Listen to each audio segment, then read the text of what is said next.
Boa noite, queridos amigos. Sejam bem-vindos à Casa de Kardec, da senhora Meli, para estudarmos, teremos hoje o estudo do Livro dos Espíritos. Nosso agradecimento pela presença, assim como os nossos amigos que nos acompanham da Rádio Brasil Espírita de Maceió, YouTube, Facebook, Rede Amigo Espírita. Nosso agradecimento sempre pelo carinho. Antes de realizarmos a prece, eu gostaria de lembrar que os celulares, por gentileza, eles sejam desligados.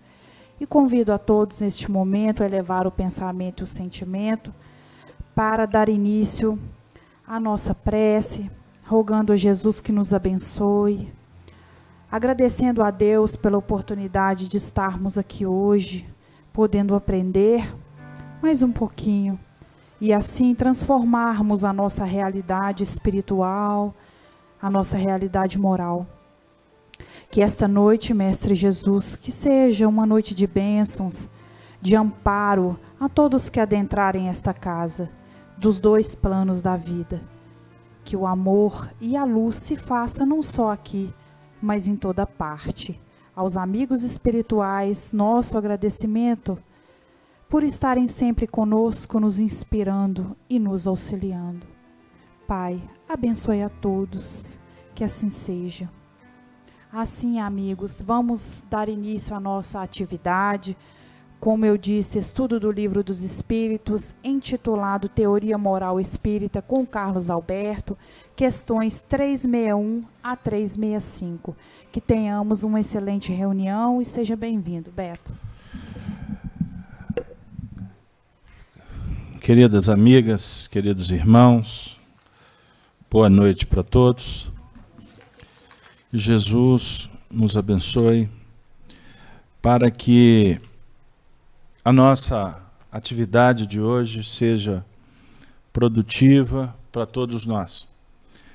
Que possamos angariar não só o conhecimento, mas também fortalecer os laços de amizade, mas também estamos em busca do apoio, do crescimento sob o ponto de vista moral, espiritual, que os benfeitores da vida maior possam, então, envolver a todos, inclusive os familiares de cada um de nós, aos nossos irmãos que acompanham através da transmissão web, que os lares também destes corações possam ser visitados pela equipe espiritual sob a tutela de Jesus. Nós vamos iniciar a nossa atividade hoje com o tema Teoria Moral Espírita. Vamos trabalhar o início do tópico que está inserido no capítulo 2º, ou melhor, na segunda parte do Livro dos Espíritos, no capítulo 7º. Nós vamos trabalhar as questões 361 até a 365. O estudo do Evangelho, como temos percebido, ele é uma grande oportunidade para que nós possamos mergulhar no mundo íntimo, nesse maravilhoso mundo dos espíritos. A doutrina espírita que Allan Kardec nos oferece, como um grande representante de Jesus e de toda uma corte de espíritos de alta envergadura, representa no nosso momento histórico, vamos dizer assim, o espiritualismo moderno. E nos oferece chaves benditas para a gente abrir o portal do entendimento. Então, essa chave nos ajuda a mergulhar sobre o ponto de vista da nossa realidade, que é desconhecida. Porque nós somos encantados pelo maravilhoso, pelo fantástico, que na verdade são projeções da ilusão. Mas é um recurso didático no aprendizado. Sócrates ou Platão trouxeram por exemplo, o mito da caverna. Então nós enxergamos a sombra que na verdade caracteriza o que nós percebemos da vida e não o que é realmente a essência. O mundo espiritual, ele é um, ele não é divisível. O mundo espiritual é um mundo mental que tem a ver com a nossa mente.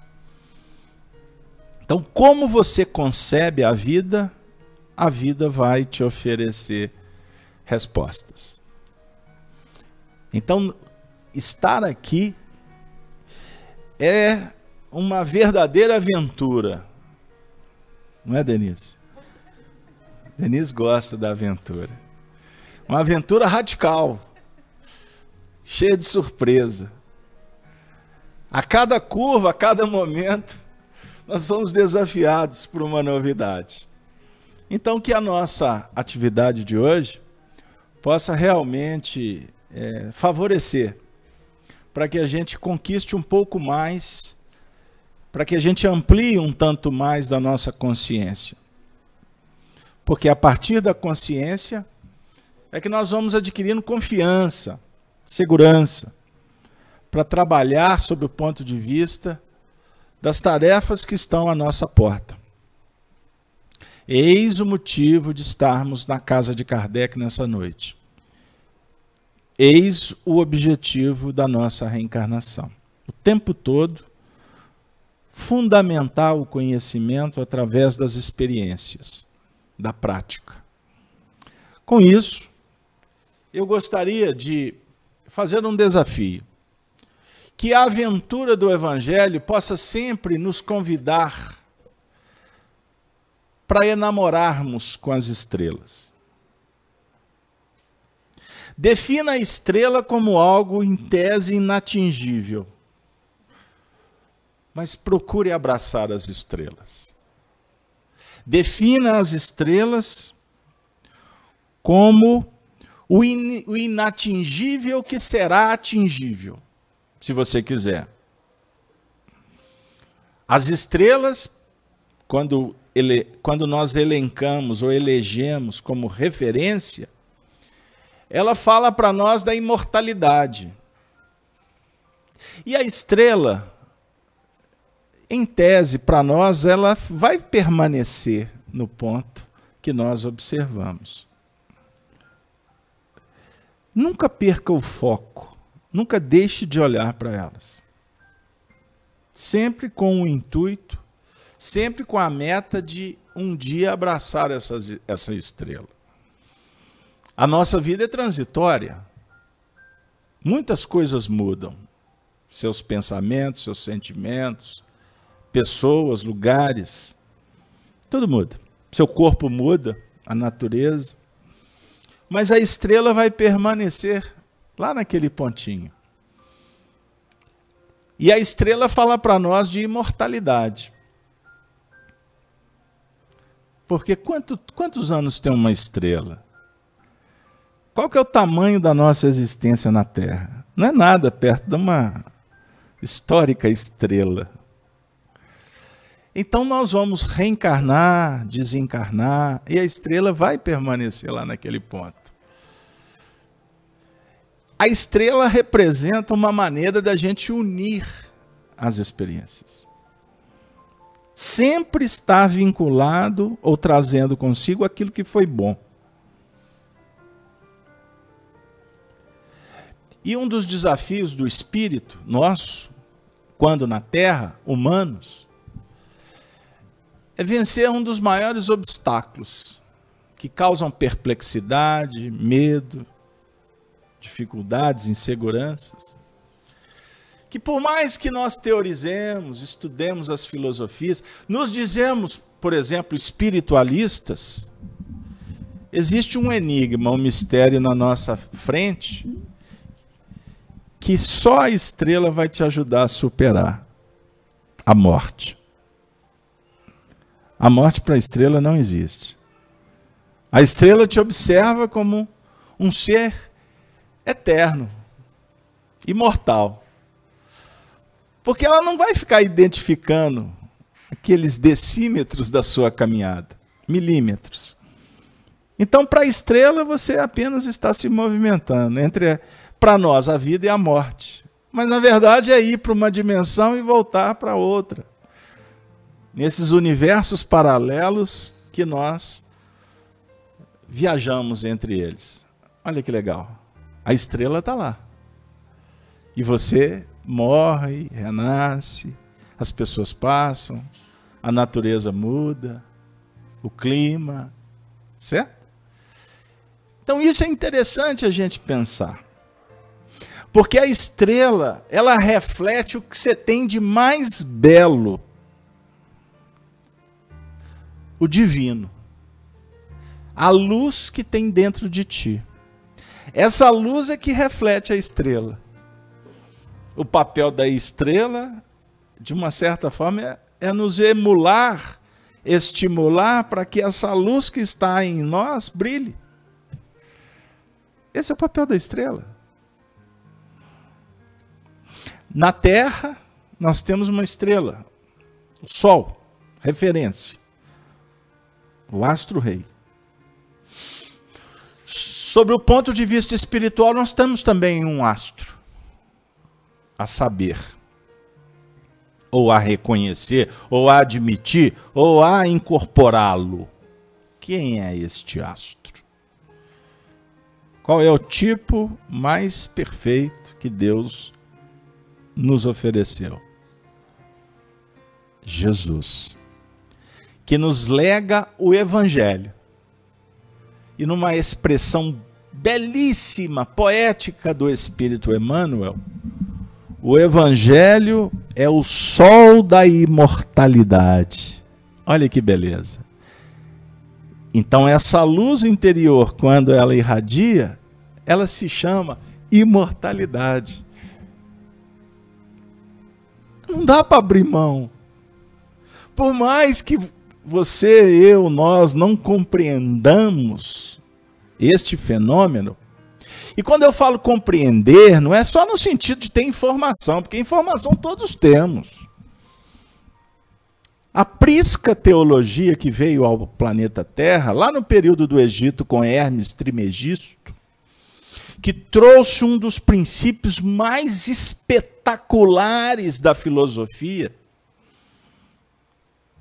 que todos os outros que vieram depois tentaram compreender, deram passos extraordinários e que a gente tem dificuldade de entender o pensamento deles, como Pitágoras, como Sócrates, como Platão. Temos dificuldade quando eles entram no terreno da metafísica, no campo das ideias. A gente, meu Deus, onde que eles estão? Só que Sócrates, Platão, Aristóteles, Pitágoras, só para ficar por aí, eles são como gotas de Hermes Trismegisto que se dilui no mar da vida. Hermes Trismegisto nos disse que o universo é todo ele mental. O que a gente acha que é realidade não é realidade. O Platão dizia que era realidade. Mas é óbvio que é sob um ponto de vista da interpretação. Porque se você for falar isso para o povo aí fora, eles vão falar que você está doido. Ué, então você está dizendo que o que eu estou vendo aqui não é real? O Hermes, se vocês quiserem ter um problema de debater com Hermes, www.hermestrismegisto. qualquer coisa, faz o acesso, discuta com ele. Mas ele está dizendo que tudo isso aqui é irreal, ou melhor, é ilusório. Agora, sobre o ponto de vista que o Espiritismo nos oferece, ele não está muito errado, não. Olha para você ver que pretensão. Porque, quer um exemplo? Vocês estão vendo os espíritos aqui presentes? Tem médium clarividente aqui no salão? Tem? Tem não? Nós fizemos uma reunião terça-feira, vou contar uma história para vocês. Eu chego lá, tá, Bárbara? Fizemos uma reunião, caiu um dilúvio em Belo Horizonte. Espetacular a chuva que caiu.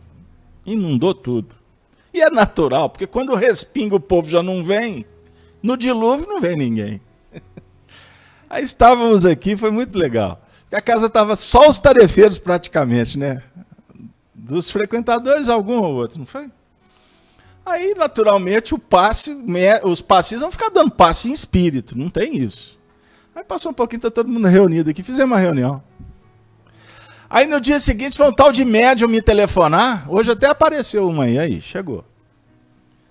Me telefonaram, Casalberto, ontem na FEAC estava cheio de espíritos, que coisa diferente. Eu falei assim, mas nos outros dias não está cheio de espírito, não. Mas é porque a própria espiritualidade permitiu que o campo perceptivo dos médiuns registrasse. E quando a casa está vazia, é mais indutor ainda que se percebam os espíritos. Aconteceu com você também, Denise? Você não me telefonou, não. Então vocês não estão vendo o mundo real. Então, não, Carlos Alberto, mas o que me interessa é a minha dimensão. E é isso mesmo. Então não force para querer ver o que você não está vendo. Porque se você não está vendo é porque não é para ver. Porque você ainda não tem condições, você não tem consciência para assimilar e levar adiante a visão que tu está vendo, está tendo. Agora, vocês sabem que no mundo espiritual, espíritos não veem espíritos? Pirei. www.raulsoares.com. Raul Soares é um hospital psiquiátrico aqui. Que aventura é essa que tu começou? Então o espírito não vê espírito? Não. Não vê. Quando não está na mesma faixa vibracional dele. Ou seja, então quando a física, os estudos elaboram, por exemplo, teorias dos universos paralelos, sobre esse ponto de vista, universo paralelo encaixa para nós. Não estou dizendo que a teoria deles tem a ver com a teoria espírita. Mas é só para usar os mesmos termos. Universos paralelos. Então duas médiuns aqui podem detectar a presença de um espírito. Mas você pode ver esse espírito jovem, ela pode ver esse espírito mais velho. Ah! Pode? Pode.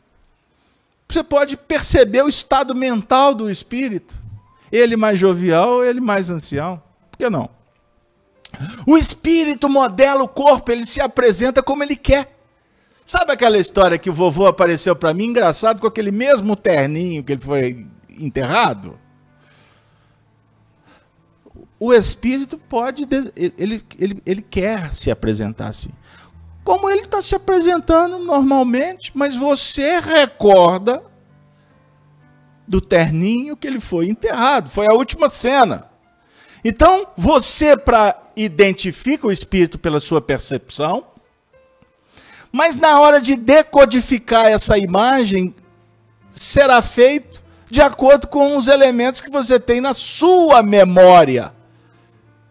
Pegaram aí de novo, como é que eu vou dizer que o mundo espiritual é definitivo?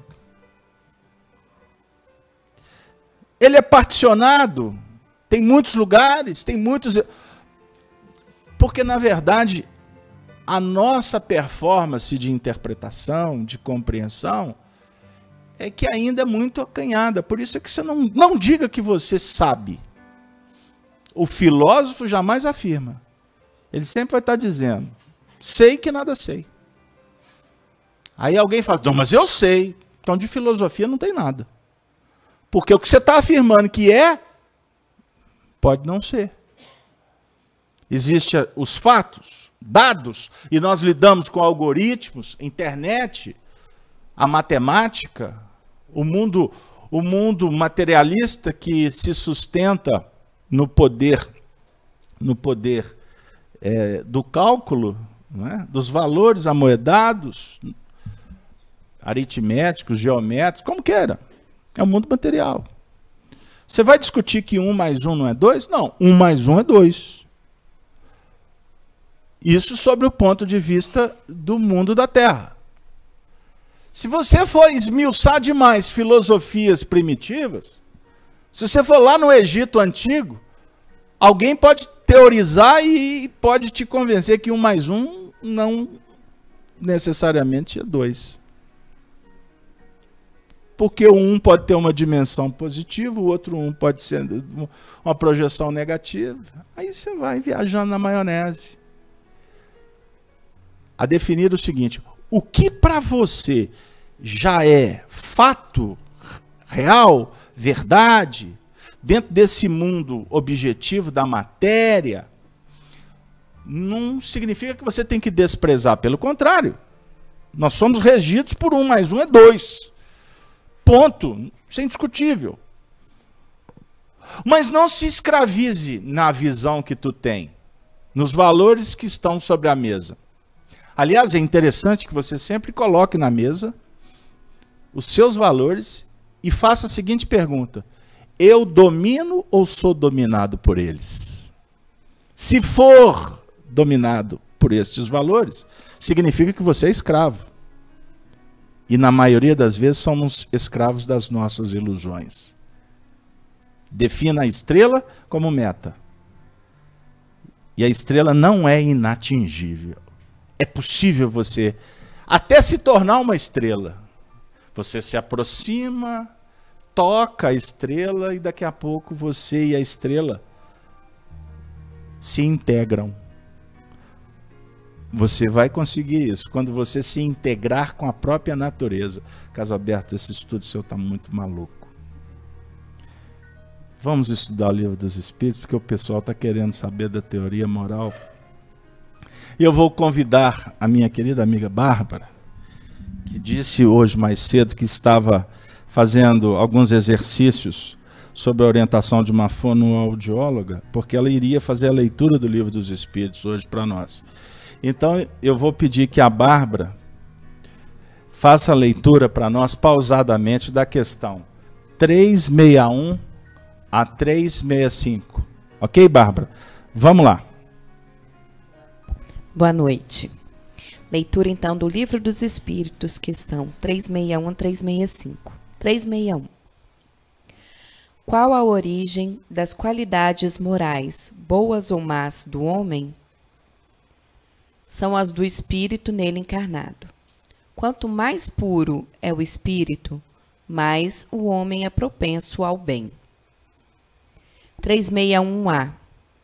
Parece resultar daí que o homem de bem é a encarnação de um espírito bom e o homem vicioso a de um espírito mau? Resposta: sim. Mas dizei antes que o homem vicioso é a encarnação de um espírito imperfeito, pois, do contrário, poder-se-ia crer na existência de espíritos sempre maus, a que chamais demônios. Questão 362. Qual o caráter dos indivíduos em que encarnam espíritos travessos e levianos? Respostas: são indivíduos estouvados, maliciosos e algumas vezes maléficos. Questão 363. Os espíritos têm paixões de que está isenta a humanidade? Resposta: não. Do contrário, eles vô-las teriam comunicado. Questão 364. É o mesmo espírito que dá ao homem as qualidades morais e as da inteligência? Resposta: certamente. E isso em virtude do grau de adiantamento a que tenha chegado. O homem não tem em si dois espíritos. Questão 365. Por que é que alguns homens muito inteligentes, o que indica que neles estão encarnados espíritos superiores, são ao mesmo tempo profundamente viciosos? Resposta: é que os espíritos encarnados ainda não são bastante puros nesses homens, e por isso cedem à influência de outros espíritos mais imperfeitos. O espírito progride numa marcha ascendente insensível, mas o progresso não se efetua simultaneamente em todos os sentidos. Num período, ele pode avançar em ciência, em outro em moralidade. Bom, essas são as questões que vão ser trabalhadas durante o estudo da noite, falando sobre as faculdades morais e intelectuais do espírito. Agora eu convido o Beto novamente para fazer a análise dessas questões. Quem tiver também alguma questão, alguma dúvida, gente, por favor, participem. A expectativa do pessoal era que você comentasse. Por que não? Vamos lá. Na próxima ela comenta. Faculdades morais e intelectuais. Então vamos voltar para a nossa realidade do estudo sob o ponto de vista da teoria moral espírita. Para o pessoal de casa e para vocês que gostam de anotar, vamos dar uma referência para pesquisar. Questão 114 do Livro dos Espíritos. Kardec formulou assim: os espíritos são bons ou maus por natureza? Ou são eles mesmos que se melhoram? Resposta: são os próprios espíritos que se melhoram. E melhorando-se, passam de uma ordem inferior para uma ordem superior. Eu vou pedir que a minha querida amiga Denise releia a questão 114. Pega aqui para mim.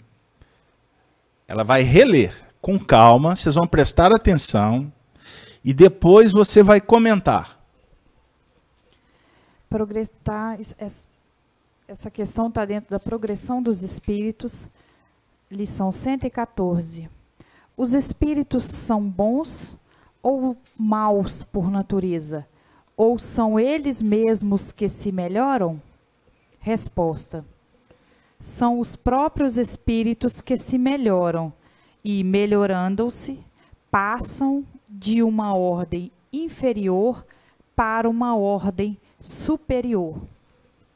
Me fez lembrar da gente, mesmo aqui na Terra, através da encarnação, tendo as oportunidades necessárias para a nossa evolução, para deixarmos de ser espíritos imperfeitos e nos tornarmos espíritos mais conscientes, espíritos voltados ao bem. Tá vendo, Bárbara? Ela comentou. Foi lindo. E, além de tudo, é educada e sabonete. Escorregam bem. Vamos lá. Então, a gente está observando que os espíritos é que se melhoram. E melhorando, eles vão progredindo. Como? Desenvolvendo a inteligência e o moral. Arrimado no sentimento e na razão. O que diferencia o homem do animal? O homem tem um pensamento contínuo, tem uma inteligência diferenciada dos animais. Os animais operam dentro daqueles princípios que a gente tem conversado aqui nas últimas reuniões, que é o desejo. Estão lembrados? O animal trabalha com desejos e medo, prazer e dor. Esse é o movimento dos animais. Você atrai o animal em função do desejo dele. Ou você o espanta em função do sistema de preservação, instinto. Quando na fase hominal, nós ainda trabalhamos com esses aspectos. Mas qual o diferencial? Que o homem vai trabalhar com a chamada vontade. A vontade vai gerenciar todos esses aspectos. Porque o homem tem livre arbítrio. O livre-arbítrio do homem foi desenvolvido a partir das experiências que ele teve como animal. Então, quando fala assim, o homem é livre, o homem escolhe. Por que o homem escolhe e o animal não? Não, o animal também escolhe. Mas ele não raciocina para escolher. Ele vai sobre o impacto. Vocês já viram um animal tropeçar na mesma pedra 2 vezes? Alguém já viu? Animal tropeça. Animal cai no mesmo buraco 2 vezes? Cai ou não cai, gente? Vocês vieram? Vocês estão aqui? Ou é missa de corpo presente? Está lá todo mundo, mas o espírito está lá na festa do casamento, porque já acabou a missa. Né? Já está pensando o que vai ter nos comes e bebes. Não é assim? Pois bem. Então vamos lá. Então o livre-arbítrio é a elaboração de todos esses princípios que envolvem o instinto de conservação, a perpetuação da espécie. Tudo isso tem a ver com os animais, quando o homem nós escolhemos em função de experiências. Não foi os seus pais, sua mãe, não foi código genético que te deu livre-arbítrio e essa capacidade. Isso você desenvolveu ao longo de toda a sua trajetória espiritual. Então nós já estagiamos em meio ao reino mineral, vegetal, animal, estamos aqui agora. Então, a vontade é a gerência da nossa casa mental para administrar, por exemplo, esses aspectos. Além da memória, além da criatividade, além da inteligência nos seus mais variados, nas mais variadas expressões. Nós estamos desenvolvendo inteligência. Habilidade. Não desenvolve-se habilidade motora? Habilidade também emocional, administrar a emoção. Cuidar das sensações. Então, costumamos em humanidade,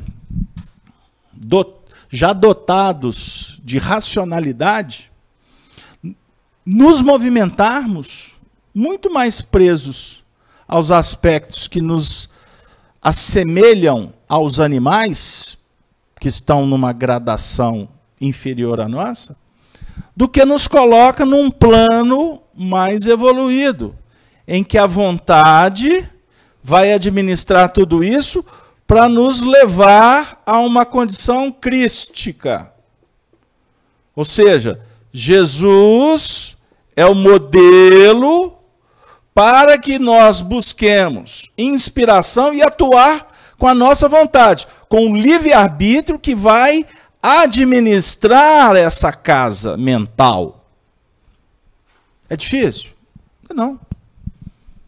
Eu estou teorizando, trazendo aspectos, para que a gente possa perceber o seguinte, que quando nós estamos no caminho e somos surpreendidos por uma novidade, você tem que dar uma resposta. A natureza te cobra uma resposta. A natureza de fora, a natureza íntima. As respostas que nós damos, elas definem o grau evolutivo que nos encontramos. Olha, eu tenho 33 anos de espiritismo. Pô, você é novo, hein? Pois bem, 33 anos. Eu acho que deve ter mais um tiquinho, mas fica nos 33, idade de Cristo. Pois bem, 33 anos de espiritismo. Toda vez que eu falo sobre reação, eu lembro desse caso. Já fixou, cristalizou. E nas minhas palestras eu repito. Você quer ver o grau evolutivo do indivíduo? Anda com ele de ônibus. Lotado. Né? No vazio não serve. Metrô, hein? Sem câmera, sem código diz que isso não pode. Não, não, não. Era na minha época. Né? Janela fechada, época de chuva. Hein? Aí a gente começa a verificar qual que é o nosso grau evolutivo. E você quer ver como é que aperta? Você tem, sabe, aquele calo inflamado que vez por outra. Aí vem aquela madame, toda posuda, como é que fala tamanho de salto alto? É aquele mais alto é qual o tamanho? Número, tem um... Ah, não? Ah. Pois é, então vocês pensem num salto daqueles mais altos possíveis. Além desta companheira medir 1,90 m. Ela tem 1,90 m de estatura normal e mais X lá de salto. E ela vem toda e pisa no calo do indivíduo inflamado. Aí a gente observa como que Jesus atua na vida desse sujeito. Hein? Não é assim? Eu estou brincando, gente, eu fui no exagero. Mas eu quero dizer o seguinte, que na hora que o telefone toca, vou falar sério agora, estou muito brincalhão. Eu perco o emprego. Vou conversar sério com o senhor. Sabe quando o telefone toca? O diagnóstico é aquele. Sabe quando o patrão chega e acabou? Sabe aquela notícia do acidente? Sabe você está andando na rua e de repente tem que tomar uma decisão? O que vai vir? Quais são os mecanismos que vamos utilizar para responder à expectativa da vida? Exatamente a nossa bagagem, que tem a ver aqui no nosso tema para adequar as faculdades que serão acionadas. Faculdade moral, faculdade intelectual. Então Kardec diz assim, por exemplo, no livro A Gênese, Milagres e Predições, que não se pode esperar, por exemplo, da laranjeira, que ela dê figo. Não pode, não dá. Então Jesus disse, conhece a árvore pelo seu fruto. Ficou na frente? Tira para mim depois. Conhece a árvore pelo fruto, certo? Então nós sabemos o seguinte, que o nosso movimento, em nível de motivação, ele tem a ver com a nossa crença, com aquilo que você estabelece como a sua referência de vida, os seus princípios. Então, o nosso espaço aqui na Casa Espírita, ele não é outro do que estudar o Espiritismo.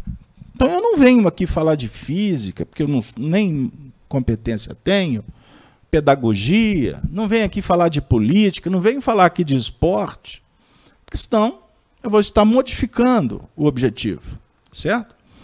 Então, o nosso principal objetivo em Espiritismo é estudar a teoria moral espírita. E essa teoria moral espírita, ela não é complexa de entender. O desafio é colocar em prática. Qual que é a teoria moral espírita? A teoria moral espírita é a teoria do livre-arbítrio e da responsabilidade perante o processo evolutivo, a definir que somos eternos, ou imortais, como queira, porque fomos criados, então não pode se dizer eterno, né? Porque se eu fosse eterno, eu seria eterno como Deus, eu fui criado por Deus. Mas o ponto de vista da eternidade é porque você não vai morrer. O corpo é matéria, o corpo é substantivo, o espírito é verbo. O verbo não se fez carne. Capítulo 1 do Evangelho de João, aí a gente sabe que o verbo é Jesus. Você é verbo, a sua essência é verbo. A matéria é substantivo. O verbo tem o tempo de operação, dinâmica. A matéria é estática. A matéria é o resultado do movimento. Então, quando você vê um átomo, as partículas subatômicas, aqueles movimentos extraordinários, hoje tem um acelerador de partículas. Olha como que a ciência dá um baile. A ciência é extraordinária no processo evolutivo. E temos filósofos religiosos que combatem a ciência. Não, o negócio nosso é espírito, é espiritualidade. A ciência A ciência é digna de tal forma que a ciência não abre mão de provar a verdade. A filosofia e a religião, por exemplo, Nós nos interessamos muito mais nos nossos pontos de vista do que descortinar a verdade. Por isso que acabamos fazendo sofismas. Qual que é o princípio que nos importa hoje? É compreender essa teoria de poder escolher, de estar evoluindo, de vencer o que mais incomoda o ser humano, que é a morte. Existe algum enigma que nos constrange mais do que a morte? Tem. A morte. Eu estava vendo uma entrevista de um filósofo, puxa, vale a pena. Um ex-presidente do Uruguai, como é que é o nome dele? Mujica. Extraordinário. Esse Mujica está se tornando, inclusive, referência para os jovens. Não é só porque ele liberou maconha lá no... Não é por isso, não. Embora que se discuta um assunto em outro lugar, né? Ou em outro momento, que não é o nosso caso. Mas o que importa é da simplicidade, do caráter, do compromisso moral do indivíduo. Ele é um ponto fora da curva. É um cara que anda, ele tem mais de 80 anos, ele anda com um fusquinha que me dá saudade do meu. Sabe aquele fusquinha que anda na roça, todo vermelho de terra? Usa uma botina espetacular. Sabe aquela pessoa que é despojada, desprendida? Estou contando a história dele rapidinho, só para fazer um prefácio aqui do motivo que eu estou citando. Ele ficou, na época do processo de militarismo, aquelas coisas todas que aconteceram na década de 70, 80, ele ficou preso durante 13 anos, 7 anos dentro de uma solitária. 7 anos dentro de uma solitária. E é uma figuraça. Aí o indivíduo perguntou para ele o que ele mais aprendeu da solitária. Aí ele, com um sorriso no rosto, falou assim, a pensar. Eu acho que eu sou um dos homens que mais pensaram no mundo, porque eu fiquei 7 anos trancafiado. Ele fala isso de uma forma até irreverente. É um pacificador. É um político fora da curva. E ele disse assim, perguntado, o senhor não tem medo da morte? Não. O que é a morte para o senhor? O repórter indagou. A morte é um silêncio mineral. Resposta de poeta. Resposta de filósofo. É um silêncio mineral. Ele quis dizer que ele não acredita na continuação. Morte é morte. Fechou a gaveta. Isso que ele quis dizer. Mas entendam quando eu falei que 1 mais 1 nem sempre é 2? Eu não tenho dúvida que amanhã ele vai chegar na seguinte condição, que a resposta que deu foi um silêncio mineral, ele está coberto de razão. E ele vai descobrir isso quando ele não mais estiver vinculado àquele procedimento mineral. Porque ele vai estar numa realidade espiritual.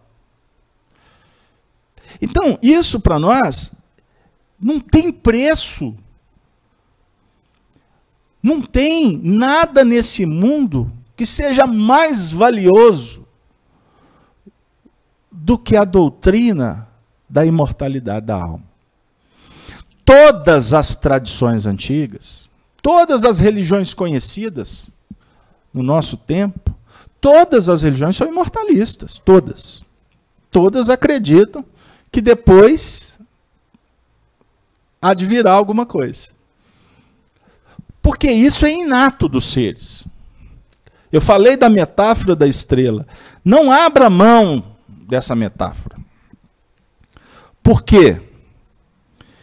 Quando nós estabelecemos uma meta, a gente tem tudo para alcançar. Se você empreende as suas faculdades, administrando-as pela vontade, você chega onde você estabelece a sua crença.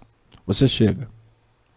Agora, é interessante que a gente, quando nos deparamos com a filosofia de Jesus, que na verdade é a síntese de todas as filosofias, E com um detalhe, que Jesus ilumina as filosofias. Ele dá sentido.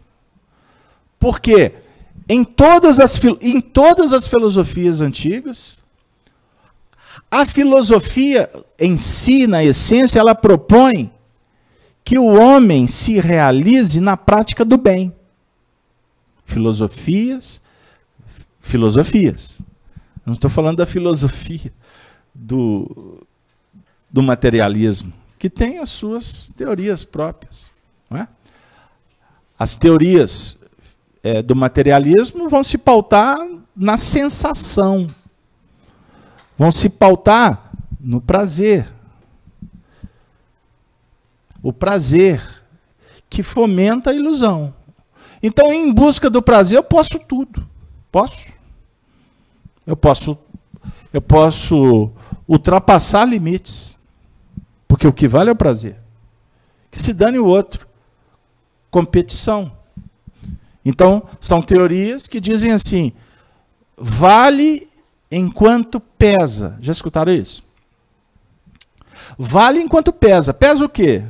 O peso aqui está falando de valores que nos vinculam. Não são valores que nos libertam. Porque depois que não pesa, não vale mais?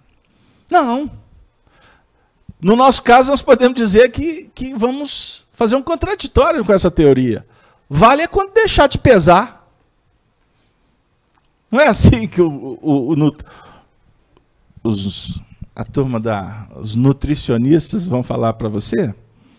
Vale quando não pesa. Aí te passa aquela dieta lá, não pode isso, não pode aquilo. Não, mentira. Com todo perdão à sua classe. Com todo perdão. Porque a primeira coisa que você escuta do nutricionista é que pode tudo. Não é, Denise? Você já chega lá assim, vai proibir. Aí ele fala assim, não, você está enganado, pode sim. Aí você relaxa. Aí depois ele não pode. Não pode o quê? Aquilo que você estava condicionado. Quantidade. A quantidade. Você não pode com açúcar? Não, você pode sim. Mas não é isso tudo. Vem para cá. Vamos conversar, vamos combinar. Aí ele vai estabelecer uma série de princípios, definir uma crença. Porque psicologicamente você tem que escolher. É isso que eu acredito. E por isso eu vou fazer. Então você vai, na verdade, ser convidado. Vai dar legal, quer ver? Você vai ser convidado a burilar esse fator aqui. Desejo.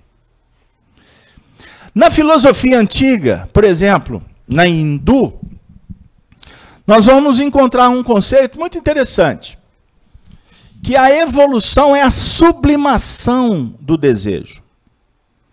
Em algumas abordagens, evoluir é se libertar do desejo. Opa! Aí, o que acontece? Tem um companheiro lá na sala, toda hora eu vejo assim, ele está sentado, é um espírito, graças a Deus, está tomando conta. Pois é, o Marcão não veio, não, tem lá, não, é um espírito, tá bom. Pois é, então uma festa aqui hoje. Falta os encarnados, a gente fica, cadê a turma? Aí enche de espírito tomando conta. Então vamos lá. Radicalmente, se você se livrar do desejo, você se trancafia em problemas sérios. Então, a questão não é dizer, eu não quero mais, eu não posso mais. Vou renunciar. Você só renuncia àquilo que você possui. Renunciar à ilusão, você não renuncia à ilusão. A ilusão você só aperta um botão e fala, não quero mais. Isso não é renúncia, não. Pegaram aí? Como é que o assunto é complexo? Agora, renunciar são valores. Aí você pode renunciar. Você abre mão de alguma coisa importante em pró de outra. Ficou claro? Então, na Idade Média, proibiu-se tudo. buscou uma interpretação toda equivocada de teorias do Oriente e outras tradições mais antigas, e, por exemplo, escreveram 7 pecados capitais. Gula, e aí vai. Inveja, ambição, enumerou-se. Não pode isso. Inclusive, a questão do sexo foi um dos pontos capitais da proibição. E o sexo ainda foi associado à mulher. O prazer. E a mulher foi tida e a vida como a que conspurca tudo. Porque pegamos o símbolo de Eva, porque foi a Eva que foi possuída. Foi a Eva que foi induzida. Aí eu costumo brincar, ela que atrapalhou a história toda. O símbolo do Antigo Testamento está dizendo o seguinte, que na verdade o desejo ele tem a ver com a nossa mente feminina. Não é a sua mente masculina que é seduzida, é a sua mente feminina. Qual que é o papel da mente masculina? Criar. Não é a mente feminina que cria. Ah, Casalberto, fui eu que criei meus meninos. Não. Só para brincar com vocês.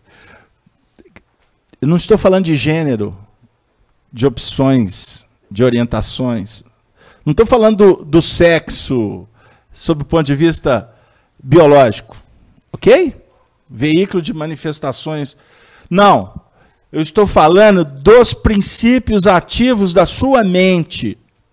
Então, a sua mente cria, a sua mente fertiliza, a sua mente germina, a sua mente dá criação. Então, a questão da criação e a questão da elaboração que dá sentido está todo dentro de você. Certo? Então, na verdade, quando nós queremos atacar algo que é tido e havido como o que corrompe, o que atrapalha, que a gente tem que arrancar fora, atirar no fogo, isso é uma interpretação extremamente equivocada. Sabe aquela ideia de que a ocasião faz o ladrão? Já escutaram isso por aí? Machado de Assis diz que não é isso, não. A ocasião não faz ladrão, não. Não é? É a corrupção íntima é que faz o ato. Isso é para se pensar.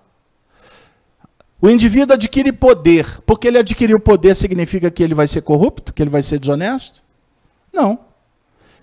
Se ele tiver o poder e se conspurcar pelo poder, na verdade a conspurcação já existia dentro dele.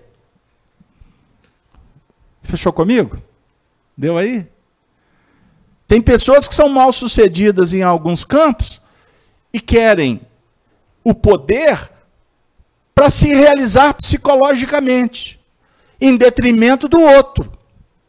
O indivíduo, por exemplo, se candidata a ser síndico. Eu acho isso ótimo. Eu acho que é o único posto que ninguém quer. Mas tem uns que querem. Articulam, fazem campanha, visitam os condôminos, fazem promessas e querem ser síndico. Que Deus abençoe aqueles que querem ser síndico para prestar um serviço para a comunidade sem interesse nenhum. Que Deus abençoe. Não, mas o síndico lá é justo, é ético, ele faz porque ele quer preencher o tempo, porque ele está aposentado. Será? Tem muitos que fazem isso mesmo, porque querem uma atividade. Mas tem outros que estão ali para encontrar alguma coisa que sustente as fragilidades, que coloque diante de situações que não estão resolvidas neles mesmos. Só que isso é um ato inconsciente. Certo? Pegaram aí? Então, nós estamos aqui na Terra para aprimorar o desejo. Vamos chegar a um tempo que não teremos mais desejo. É a história dos grandes mestres. Jesus tinha desejo? Não, porque ele já vence essa etapa e a projeção dele, a vontade dele é o trabalho. Trabalho. Essa aqui é a meta. Eu e o meu pai, eu trabalho até agora e meu pai também. Meu pai trabalha até agora, deixa eu inverter. E eu trabalho também. Deu até a música do Lúcio Abreu, que a Altinha e Vanessa canta e eu gosto muito, eles encantam. O trabalho é o dever. Trabalho, dever, tem a ver com amor. Casal aberto, mas dever, trabalho, é tão exaustivo, isso não tem nada a ver com amor, não. Tem sim. Porque, na verdade, a palavra amor também foi esvaziada nos nossos tempos. Esse momento histórico que vivemos, dos últimos séculos, é espetacular para a gente ver como que nós barateamos tudo. Nós desprezamos as filosofias antigas, as religiões. A nossa maneira aqui no Ocidente de olhar para as religiões do Oriente são completamente equivocadas. A gente associa algumas coisas que não tem nada a ver com os princípios que fomentaram estas religiões. Que, diga-se de passagem, foi o pilar moral para que a humanidade chegasse nos tempos atuais. E hoje, o que caracteriza esse mundo que nós vivemos? De um desprezo, de um esquecimento de tudo de bom que foi escrito no passado. Por quê? Na batalha de materialismo e espiritualismo, o que prepondera no ambiente social é exatamente o materialismo, não é o espiritualismo. Materialismo. Palavra complicada, hein? O que sustenta o materialismo? O egoísmo.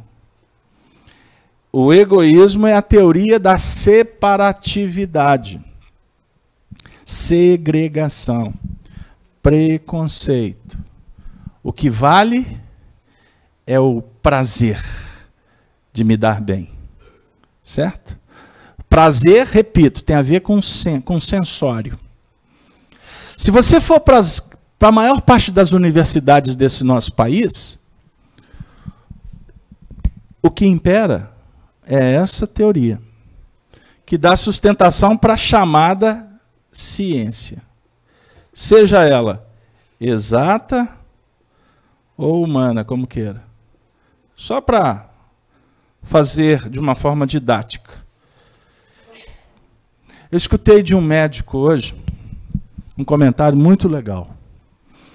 Ele falava de 2 universidades de medicina aqui em Belo Horizonte. E é uma pessoa que é professor, acadêmico, uma cultura, uma sabedoria que admirável. Ele diz assim, nessa faculdade de medicina, o que se discute é política. Nessa outra faculdade de medicina, o que se estuda é medicina. Então vocês imaginam, lembra que eu falei aqui no início? Imagina se eu vier aqui para o Centro Espírita para falar de medicina. Eu estarei adulterando o espaço. Eu estarei corrompendo o espaço. Então cada coisa no seu lugar. Política, religião, arte, ciência, são departamentos do aprendizado. Porque a nossa alma, que está focada nessa estrela que nós colocamos aqui no início, quem chegou depois, me perdoe, assistem o vídeo. Porque se eu for repetir a metáfora da estrela, essa estrela aqui na frente vai me puxar a orelha. Então, vamos lá. A estrela no bom sentido, viu, gente? É uma estrela de muita grandeza, da simplicidade, da bondade, da beleza, da candura, da paciência. Mas se ela empolgar, é dela. Pois bem, então vou continuar dizendo.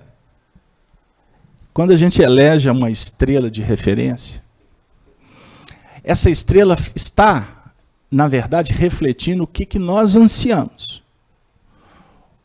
O belo e o bem. A felicidade é o resultado da harmonia entre o belo e o bem. A arte celestial, ela se conjuga a partir da harmonia do universo. Isso é poético, hein? Isso é transcendente. A nota musical é a do amor. Nota. As outras notas vão interpretando o amor. Quando formam uma melodia num ritmo que tem a ver com as necessidades de cada um. Então, a melodia do amor, que entoa as minhas aspirações, é diferente da sua.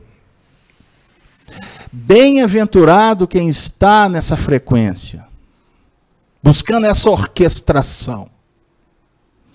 Paulo de Tarso, na questão 1009 do Livro dos Espíritos, diz assim, textualmente: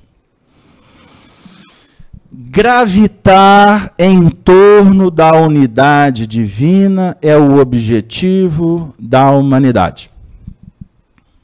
Gravitar. Pensem na estrela. Estabelecer uma órbita, uma gravitação em torno dessa estrela. O Paulo de Tarso diz que essa estrela, aqui na nossa metáfora, se chama perfeição. Então, todos os seres estão estabelecendo um périplo, uma jornada em torno desse astro, chamado perfeição. Aí o Paulo diz assim, para isso são necessárias 3 coisas. Olha a síntese que o Paulo deu. Paulo Espírito comunicando com Kardec. Primeira, justiça. Numa definição de Platão, justiça, numa linguagem bem acessível, justiça é colocar cada coisa no seu devido lugar. Isso é justiça. Então a justiça, ela tem a ver com a verdade. E como a verdade tem a ver com a nossa maneira de interpretar, a minha verdade é diferente da sua. Portanto, o nosso senso, o nosso sentido de justiça é diferente. Certo? Imagine o STF definindo a justiça do Brasil. Segunda turma. Nada contra eles. E o nosso espaço aqui não é discutir política, não falei? Então significa que as leis, a Constituição, ela tem que ser muito bem redigida. E ter equilíbrio nos poderes para operar, para legislar, para julgar, para impulsionar a evolução sob o ponto de vista da organização. Quando tem desorganização na cúpula ou na base, significa que estamos diante de um fenômeno que caracteriza a chamada mudança. Então não se preocupe, porque todas as contradições têm a ver com um processo chamado regeneração. Não é isso, Eduardo? Não é uma palavra. Sabe quem falava muito da palavra regeneração? Jesus. Quando Jesus, por exemplo, falava daqueles tempos, sermão profético, nós estudamos sermão profético aqui no sábado, vocês estão convidados, 8h30 da manhã. Tem pão de queijo, tem café, não tem? Não, é muito bom, muito bom. Mas a gente sai daqui completamente maluco, transtornado, porque os espíritos balançam a gente, joga para cá, joga para lá, e eu falo assim, meu Deus, mas é bom demais da conta. Então, o sermão profético define que nós estamos vivendo um tempo, previsto por Jesus, que é um tempo de reconstrução, reparação. separação. A mensagem de Jesus, isso está no Evangelho segundo o Espiritismo. A mensagem de Jesus, ela foi interpretada erroneamente e por isso ela foi adulterada pelos homens. Então nós tivemos que desenvolver N faculdades morais, intelectuais, como espíritos encarnados, em busca da perfeição, da integração com Deus, para que a gente possa perceber a importância da luz chamada amor. Então, justiça tem a ver com verdade. Embora exista a verdade, sob o ponto de vista da interpretação, a minha, a sua, mas existe uma verdade que está acima da minha e da sua, que é a consciência coletiva. Sabe aquela história que o indivíduo vê um negócio no WhatsApp e fica assim, meu Deus, como é que pode? A grande maioria que manifesta isso significa que ainda está vinculado àquela situação. Mas hoje se manifesta com um escrúpulo que, meu Deus, que mundo da barbárie. Ela está dentro. Mas já é um movimento positivo. Porque essa manifestação de indignação, ela tem a ver com um grau de complicação consciente do indivíduo, ou inconsciente do indivíduo, como queira, que ainda não consegue administrar a chamada generosidade. Então, todo fenômeno que causa perplexidade, desconforta, traz pânico, medo e etc., significa que nós temos um pé lá naquela estrada. E que precisamos caminhar um pouco mais para resolver essas questões. Lembra que nós acabamos de falar sobre a sociedade confusa que vivemos? Significa que todos nós temos responsabilidade nesse processo. Então, a ideia não é julgar pedra. A ideia é trazer para si essas questões e observar o segundo passo que Paulo de Tarso coloca. Primeiro, gravitar em torno da unidade divina é necessário 3 coisas. Justiça, amor, palavra esvaziada. Porque o amor nosso tem a ver com o utilitarismo, que é a característica principal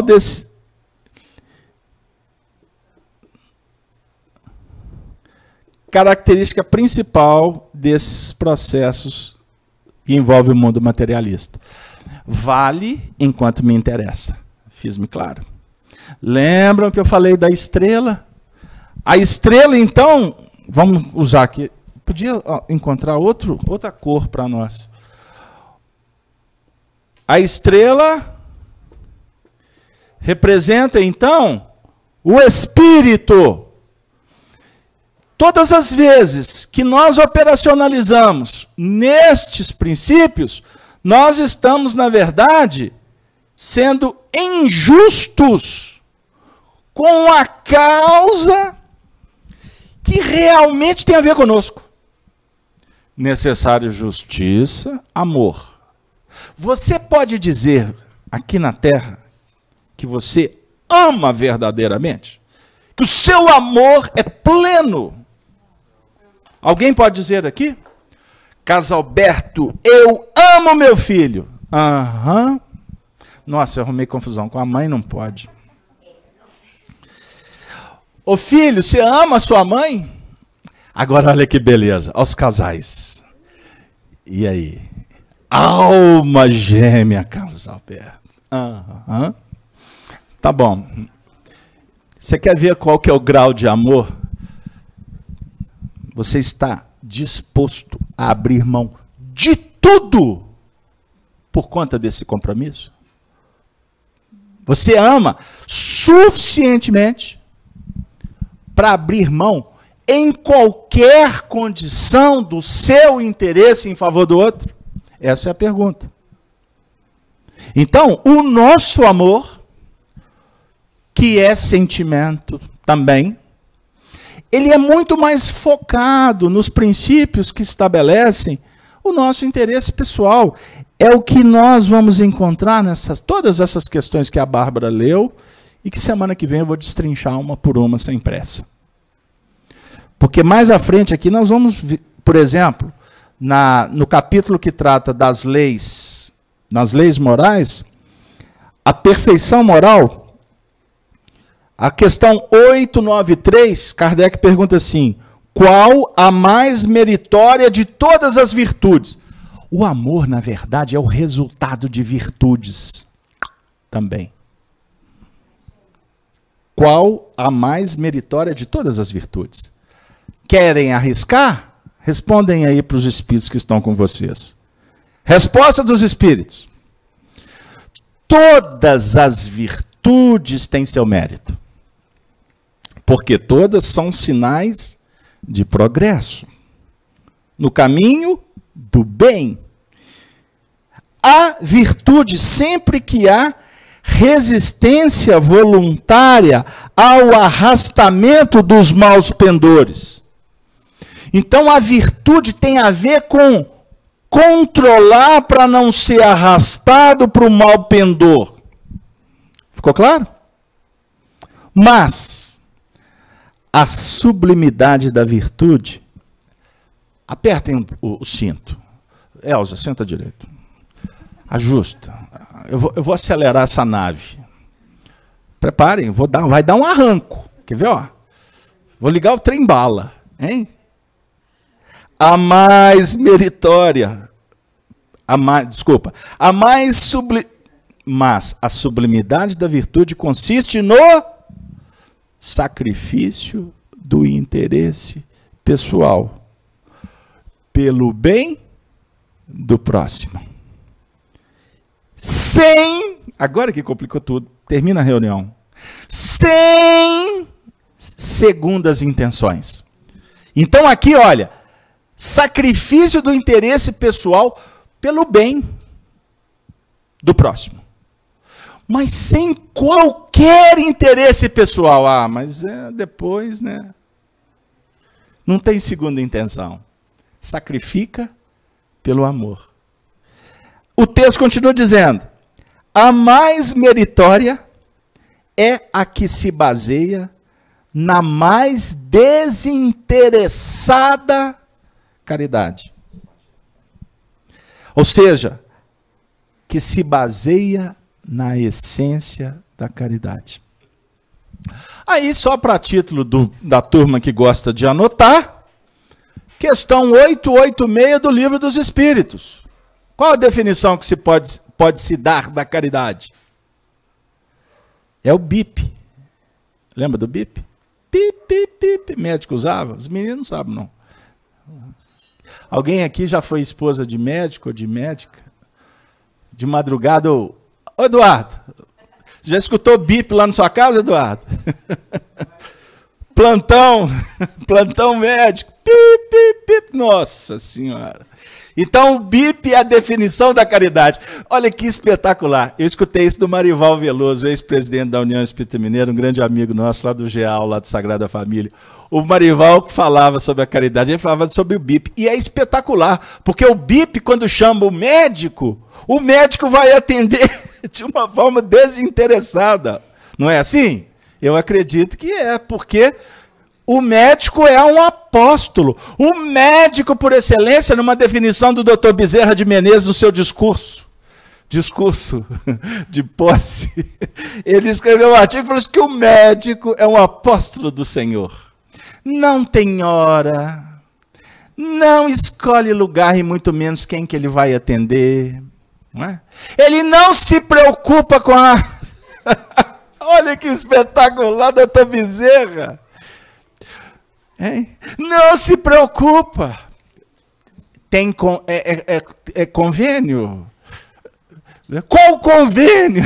Dependendo no atento. Eu devia estar quase morrendo lá. Não, se o senhor não faz parte, ele não pode atender.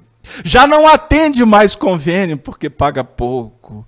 Jesus toma conta.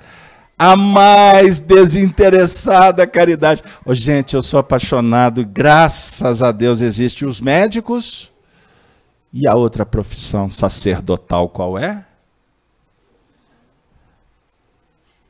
Qual é a outra profissão sacerdotal? Todas, Casalberto. Mas eu queria falar dos professores. Porque sem professor não tem médico. Sem professor não tem família. Sem professor não tem sociedade organizada. Sem professor não tem políticos, que um dia serão estudantes de política. Serão preparados para representar a sociedade. Não só fazer um curso para fazer oratória. Porque alguns nem falar sabem. Sem qualquer preconceito, as pessoas simples que atualmente podem chegar. Mas as pessoas que não são ainda conhecedoras de uma tarefa de tanta responsabilidade, a lógica, o bom senso indica que um professor precisa de academia. O médico precisa de estudar a vida toda. Porque é muita responsabilidade de você cuidar de vidas. Da mesma sorte, todas as tarefas, das mais simples, das mais humildes, como de cuidar de uma casa, de varrer uma rua, todos nós precisamos de estudar. Não para ser doutores em algumas situações, mas nós precisamos de estudar as leis da vida. E é o que nós estamos fazendo aqui, como candidatos a seguir Jesus. Então tem que fazer curso para seguir Jesus. Curso da vida, amigo.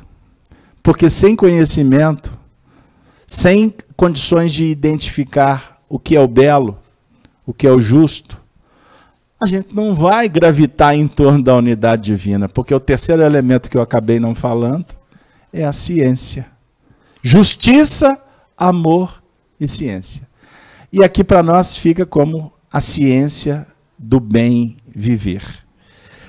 Nós vamos trazer, só como título, a título de reflexão final, uma passagem do Evangelho que está atribuída ao evangelista Lucas, no seu capítulo 11, no versículo 33 a 36, a conhecida passagem da candeia do corpo. Então nós vamos ler esses versículos para uma reflexão final. Versículo 33. Jesus disse assim: "E ninguém, acendendo uma candeia, a põe em oculto, nem debaixo do alqueire, mas no velador, para que os que entram vejam a luz. A candeia do corpo é o olho. Sendo, pois, o teu olho simples, também o teu corpo será luminoso. Mas, se for mau, também o seu corpo será tenebroso. Vê, pois, que a luz que em ti há não sejam trevas. Se, pois, todo o teu corpo é luminoso, não tendo em trevas parte alguma, todo será luminoso, como quando a candeia te alumia com o seu resplendor." A imagem é muito bonita. Quando a estrela se apresenta no seu universo interior. Então, se o seu olho for bom, todo o seu corpo será luminoso. A luz que Jesus representa como essa estrela imprescindível na nossa vida, a gente tem defendido aqui teorias como que a luz a intermediar. É o papel do Senhor.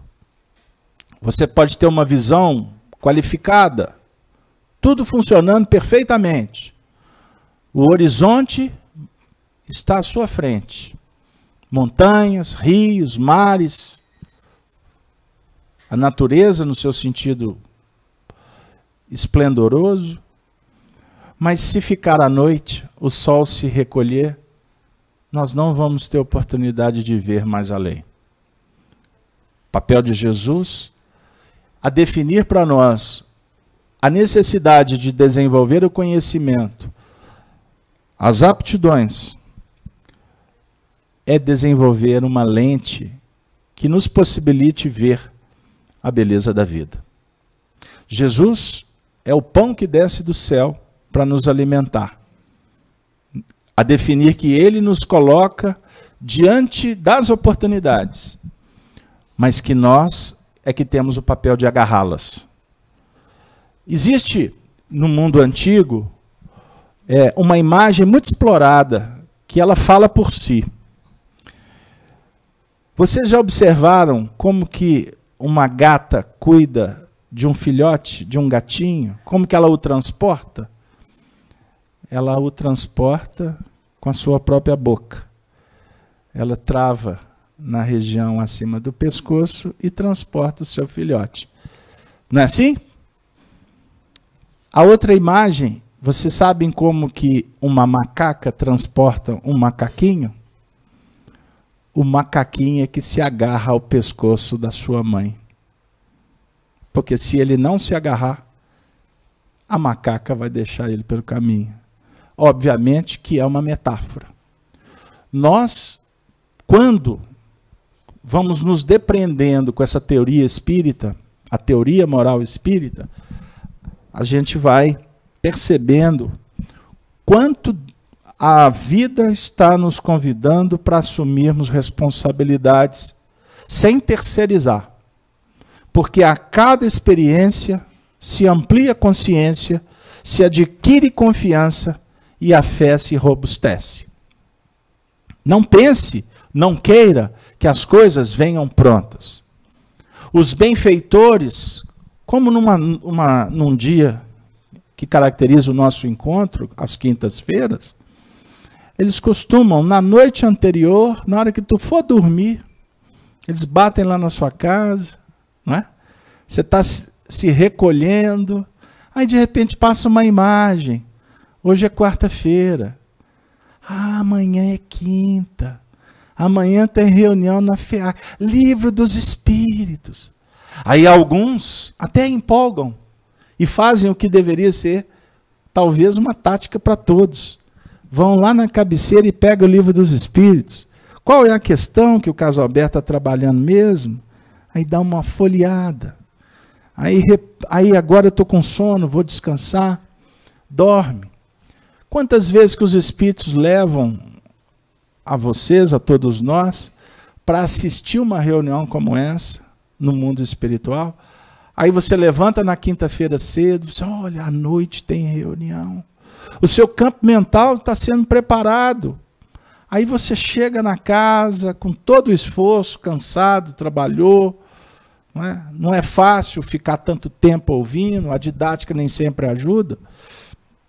Mas uma coisa está acontecendo. E a gente precisa valorizar isso. Você está batendo e a porta está abrindo. Pedi e obtereis. Buscai e achareis. Batei e abrir-se-vos-á, porque quem pede recebe, quem busca acha, e quem bate, a vida responde. A batida hoje é na porta do bem, do belo, do justo, do generoso. Guardem essa imagem da estrela, para que essa estrela seja a referência para que jamais você desista. Devemos sonhar com aquilo que é inatingível. Não abra mão disso. A estrela é inatingível? Ainda é. Mas um dia eu vou me sentir envolvido por essa estrela. Eu chego lá. Pense assim. Porque quem pensa diferente, repito, faz diferença. Os grandes homens, os heróis da sociedade, não são reconhecidos pelos que eles tinham, mas pelo que eles fizeram. Então, por que se perder no caminho por conta de posses? Tem gente brigando com o outro enquanto outros estão cuidando de um câncer dentro de casa. Talvez essa história vai ter que bater na casa do indivíduo que está brigando com o mundo. Para que isso? Não com tanta informação que nós temos, mas preferimos essa maneira de viver. A escolha define a resposta. E a resposta chega para nós com um peso, com um valor específico. O homem é medido pelo tamanho da sua generosidade. A estrela é generosa. Ela jamais deixa de brilhar. O céu pode ficar cheio de nuvens, tempestades, mas você sabe que depois que tudo passar, a estrela está lá. A definir que você é um viajor do cosmos, do universo. Você sabe o que significa universo? Uno, um só. Verso, sentido, direção. Nós podemos ter vários meios, várias direções, mas o destino é um só: Deus. O amor, a vitória, a felicidade. Termino dizendo, Immanuel Kant, o grande filósofo, afirmara: quem busca a felicidade jamais encontra. Quem ama e abraça o dever e o realiza com a consciência limpa, com a justiça, com a verdade, esse já é feliz pelo próprio trabalho em si.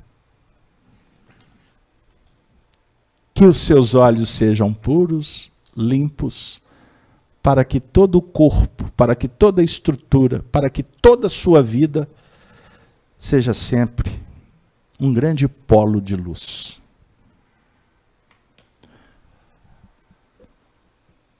Acabou. Espero que vocês tenham chegado dessa aventura salvos. Todos estejam bem. E que a gente possa agradecer aos Espíritos. E que eles nos concedam outras aventuras. Eu falei aqui, não acabou não. Eu falei aqui outro dia o seguinte, é rápido. Eu escutei de uma professora de filosofia, Eduardo sabe quem é, ela é ótima. Uma coisa muito legal. Ela disse assim, se você levar uma criança lá na Disney, nesses parques, lá no Paraná, que tem roda gigante, que tem a, como é que chama? Montanha-russa, aquelas coisas assim que eu, particularmente, não vou porque desloca perispírito. Não vou, não. Eles vão querer o mais complicado, o mais radical. E os pais ficam embaixo em prece, né? Porque não tem mais coragem. Por que quando vamos envelhecendo, a gente perde a coragem e passamos a ter medo dos desafios? É lógico que eu não vou subir no ônibus como eu subia antes. Mas não perca a coragem de viver. Porque senão você vai estiolar a sua consciência. E o dano, depois tem que reparar.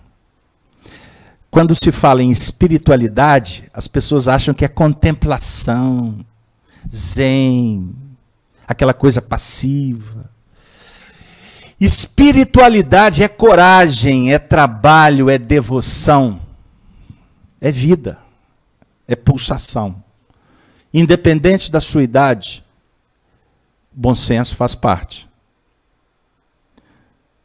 Não perca a virilidade, a força de enfrentar a você mesmo.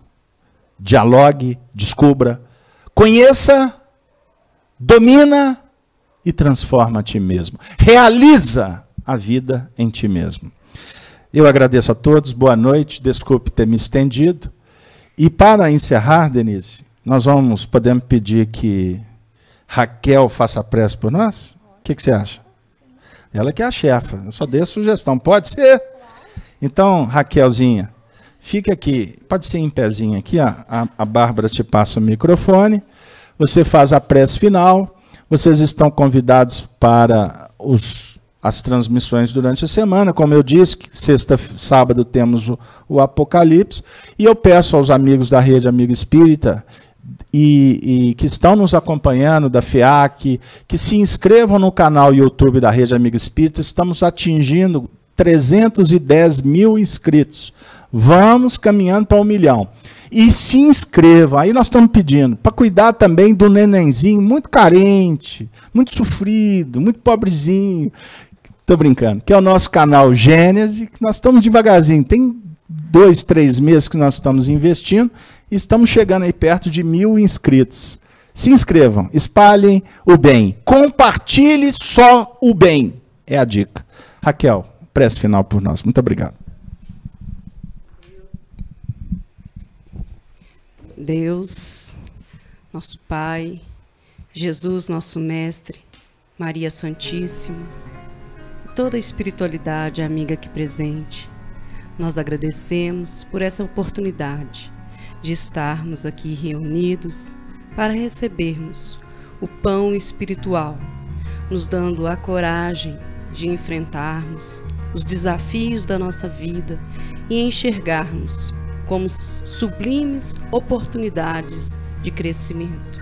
Que todo esse pão espiritual que recebemos nessa noite frutifique, nos dando a força para caminharmos com mais alegria. Muito obrigada à espiritualidade amiga aqui presente hoje. Assim seja. Que assim seja. Nessas vibrações, amigos, nós damos por encerrada a nossa reunião. Estaremos de volta à nossa casa no sábado. Como disse o Carlos Alberto, estão todos convidados. Então, que todos possam retornar ao lar melhor do que aqui adentraram, com muita paz no coração. Obrigada a todos.